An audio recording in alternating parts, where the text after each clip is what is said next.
Where your treasure is, there will your heart be also. God has given us unlimited treasures in His Word. Every time we open it, we can discover a new treasure or admire an old one.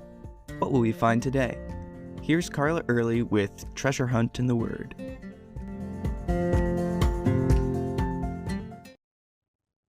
Did you know that Michelangelo had an impact on starting the Reformation? Paying for the Sistine Chapel and other architectural and artistic works prompted the Pope to look for funding, which is how the Church came up with the idea of selling indulgences, which was one of the major grievances Martin Luther had when he posted his 95 Theses. So in history, nothing happens in a vacuum. In fact, lots of secular history and Bible history overlap, which was fun to learn while my kids and I were homeschooling. But also, lots of Bible books overlap. Recently, I've been studying the kings of Israel and Judah and how the different prophetical books overlap. As we studied the book of Jeremiah, some familiar names came up from 2 Kings and 2 Chronicles.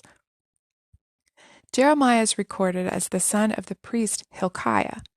And in 2 Chronicles 34:14, Hilkiah the priest discovered the scroll with the law and brought it to the attention of King Josiah, who went on to lead a revival in Judah.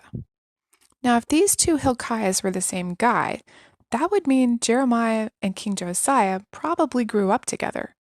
If not, Jeremiah and Josiah were still about the same age. God called Jeremiah as prophet when he was a young man, and Josiah was 20 when he began to purge Judah and Jerusalem of the high places and destroy idols. Likely, Jeremiah was right there beside him.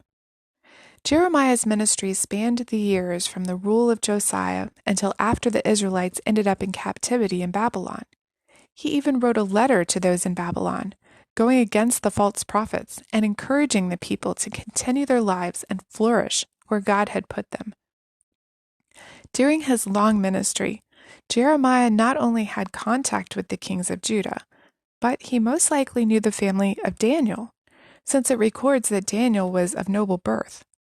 In fact, Daniel's family may have come to know the Lord during Josiah's reforms, giving Daniel such a good foundational knowledge of God and faith in him as he was taken captive and stood for the Lord in Babylon. Not only would Jeremiah have been influential in the lives of 5 of Judah's kings, but his life overlaps with many of the other prophets, Nahum, Zephaniah, Habakkuk, and Ezekiel. So much happened during this time period, but he wasn't the only one speaking up for God, though I'm sure at times he felt that way. He loved his people and mourned over their rebelliousness, especially since he knew what was in store for them because of their continuous sin. We all grow up in a time period when we see those around us rebelling against the Lord, but we don't have to go along with it. Like Jeremiah with Josiah, we can encourage those who are following the Lord, stand by them, and walk with them. And like Jeremiah, we can warn the world around us that God has consequences for sin.